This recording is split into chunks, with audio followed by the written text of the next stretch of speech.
हमारे शास्त्रों में लिखा है, धर्मेण हीनः पशु भी समाना। जो धर्म से विहीन है, जिसको धर्म का नहीं पता, वो पशुवत आचरण करता है और पशु के समान ही अपना जीवन यापन करता है। सारे विपक्ष धर्म को तो वो करते ही नहीं है। तो धर्म की पहचान है जिस सिर्फ शास्त्रों को पढ़ लेना। वेदों के ज्ञाता तो रावण भी था। रावण प्रकांड विद्वान था, फिर क्यों उसको राक्षस कहा गया? क्योंकि उसके पास वो गुरु नहीं थे, वो ब्रह्म ज्ञान नहीं था जिससे वो प्रभु श्री राम का दर्शन करता, प्रभु श्री राम को पहचानता।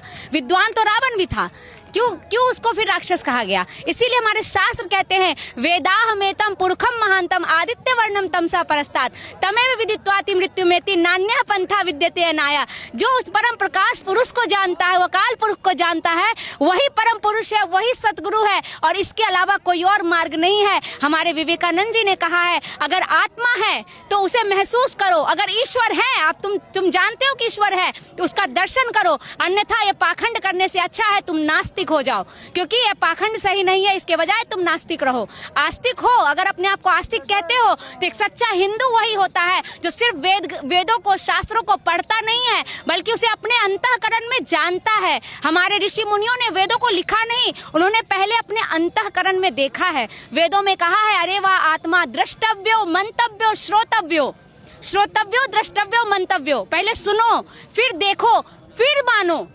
हमारे ऋषि मुनियों ने कहा है, सुनो, हम राम कथा सुनते हैं, भागवत कथा सुनते हैं, फिर उन्होंने कहा देखो, सुनो राम की महिमा, फिर देखो।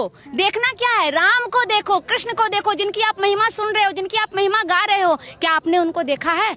स्वामी विवेकानंद जी एक प्रश्न करते थे हर गुरु से के पास जाके, क्या आपने ईश्वर को देखा है? क्या आप मुझे दिखा सकते हैं? हम इस लाइव के माध्यम से पूरी दुनिया वालों को कहना चाहते हैं। कहते हैं हमारी श्रद्धा ठगी गई जी, ऐसे गुरु मिल गए, अरे उस गुरु के बारे में तो ऐसा न्यूज आ रहा था, पता नहीं इतने सारे उसके फ्लोअर से, लेकिन ऐसे फिर क्यों हो गया? तो हम उन सब के साथ कहना चाह रहे हैं, हमारी गुरु माँ अक्सर एक बात कहती है कि श्रद्धावान लभ्यते ज्ञानम, लेकिन श्रद्धा को भी विवेक की आंख चाहिए। अगर विवेक नहीं है आपके पास तो आपकी श्रद्धा ठगी जाएगी, क्योंकि अगर संसार में असली नोट है तो नकली भी भरे पड़े हैं।